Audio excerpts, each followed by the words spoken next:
كتابة السكريبت، ايه هي فايدته؟ وهل ممكن اعمل فيديو بدون سكريبت؟ وازاي اكتبه بطريقة صحيحة يخدم الفكرة بتاعتي؟ كل ده واكتر في الفيديو النهاردة. قبل بس ما ابدا، انا بعتذر عن فترة الانقطاع الطويلة جدا اللي انقطعت فيها عن تنزيل الفيديوهات، بس اوعدكم ان انا ان شاء الله هحاول على قد ما اقدر اني انتظم في تنزيل الفيديوهات. بدون كلام كتير، اعمل لايك سبسكرايب ويلا نخش على الفيديو. تخيل تكون بتعمل فيديو كبير ومعقد وفيه عناصر كتيرة، كل عنصر منهم يعتبر موضوع كبير لوحده ومعتمد اعتماد كامل على ذاكرتك فقط. النتيجة هتبقى كارثية. فهنا كتابة السكريبت بتسهل عليك جدا انك تجمع كل العناصر المرتبطة بالفكرة اللي انت عايز تتكلم عنها، وانك تنظم افكارك بحيث انك ما تنساش اي حاجة تحتاج تقولها في الفيديو. والاهم من كل ده ان السكريبت بيساعدني اني اربط بين كل العناصر دي ربط منطقي. شد خط تحت كلمة ربط منطقي. وكمان كتابة السكريبت بتساعدني اني اعرف اوصل الفكرة من الفيديو بتاعي بشكل يكون بسيط، والاهم مش ممل. اقدر اجزم ان اكتر من 90% من اللي بيتفرجوا على الفيديو دلوقتي كتبوا سكريبتات وكتير كمان.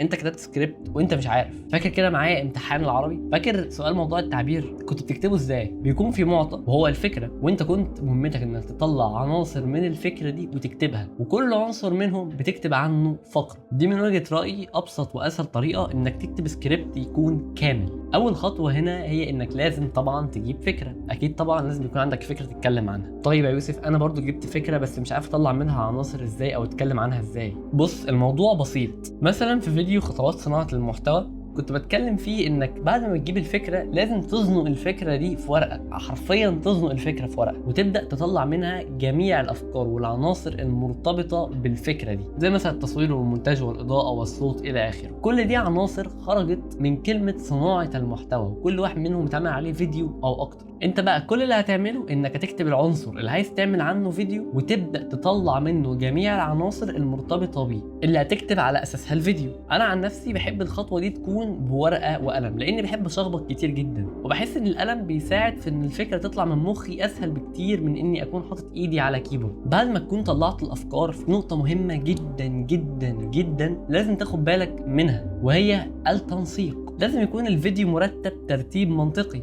قلت لك شد تحتها خط. مثلا دلوقتي انا عامل فيديو بعلم فيها لغه ما، واللغه دي متكونه من حروف وكلمات وقواعد، فمن المنطقي اني ابدا بالحروف واعرفك عليهم واعرفك نطقهم بيكون ازاي. بعدها ادخل على بعض الكلمات الاساسيه واعلمك ازاي تكون جمله من الحروف دي. بعدين في الاخر ابدا ان انا ادخل على قواعد اللغه زي النحو مثلا. انما لو انا كنت من الاول خالص بدات بالنحو، فمنطقي انت ما كنتش تفهم مني اي حاجه، ده لان اساسيات اللغه الاساسيه جدا زي الحروف انت ما تعرفش عنها حاجه. فبالتالي ترتيب الفيديو ترتيب منطقي هو امر مهم جدا جدا جدا، من غيره الفيديو هيكون غير مفيد تماما. فبرضه الفيديو لازم يكون منسق بطريقه تفهمني وتوصل لي المعلومه بشكل سلس وبسيط. يعني مثلا في فيديو قواعد التصوير انا كنت بشرح الريزوليوشن والاسبكت ريشيو، والاثنين بينهم علاقه، بس انا شرحت الريزوليوشن الاول قبل ما اشرح الاسبكت ريشيو، لان الاسبكت ريشيو مبني على الريزوليوشن.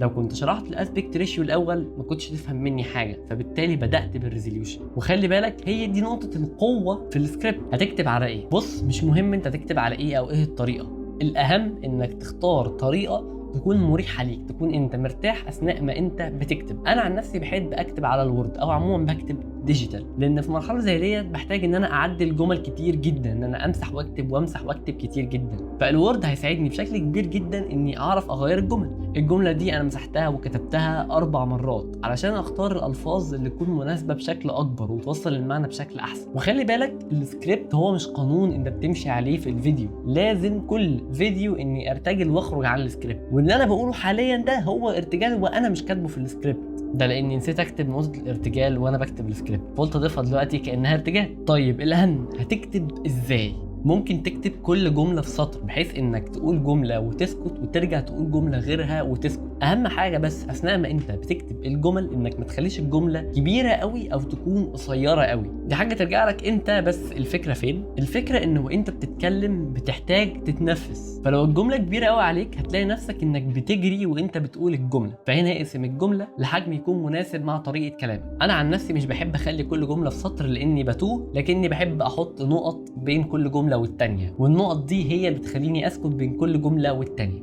وطبعا شوف الاريح ليك واعمله. موضوع النقط ده برضو مهم جدا في حاجه تانية في الفيديو، بيخدم على حاجه مهمه جدا بعد تصوير الفيديو، وهو المونتاج. اثناء ما انا بحط نقط بين كل جمله والتانيه، فانا بسيب لنفسي فرصه اني اسكت فيها، فبالتالي لما اجي اعمل جامب كات بين كل جملة والتانية الكت مش هتكون باينة، بمعنى أوضح إن الكت هتكون شكلها سلس أكتر، وده طبعا بيساعدني إني أعرف أظبط رتم الفيديو، وده معناه إن طريقة كلامي طول الفيديو تكون بشكل واحد من أول الفيديو لحد آخر الفيديو، وده أنا بحاول منه إني أعمل بيه أسلوب خاص بيا.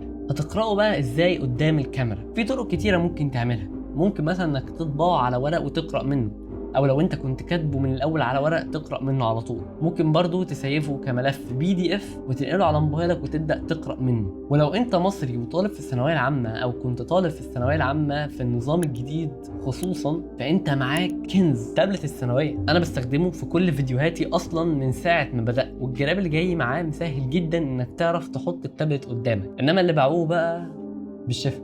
هتبص في الورق او التاب وتبدأ تقرأ الجملة، بعدين هتبص للكاميرا وتثبت حوالي نص ثانية لثانية وتبدأ تقول الجملة، وبعد ما تخلص الجملة هتفضل باصص للكاميرا من نص ثانية لثانية، بعدين هتوجه وشك للتاب أو للمكان اللي انت بتقرأ منه وتقرأ جملة جديدة، وترجع تبص للكاميرا وتثبت نص ثانية لثانية وتقول الجملة، بعدين تسكت من نص ثانية لثانية، بعدين تحرك وشك من قدام الكاميرا. الطريقة دي هتساعدك انك تعرف تظبط الكت بتاع الفيديو من غير ما يكون باين ان فيه كت. ولو انت متعرفش ايه هم انواع الكتات، اتفرج على الفيديو ده هيساعدك تعرف ايه هم انواع الكتات الاساسيه في المونتاج، وانك ازاي تستعملها بالشكل الصحيح انك توصل بيه الرساله اللي انت عايز توصلها. ما تنساش تعمل لايك وتشترك في القناه دلوقتي.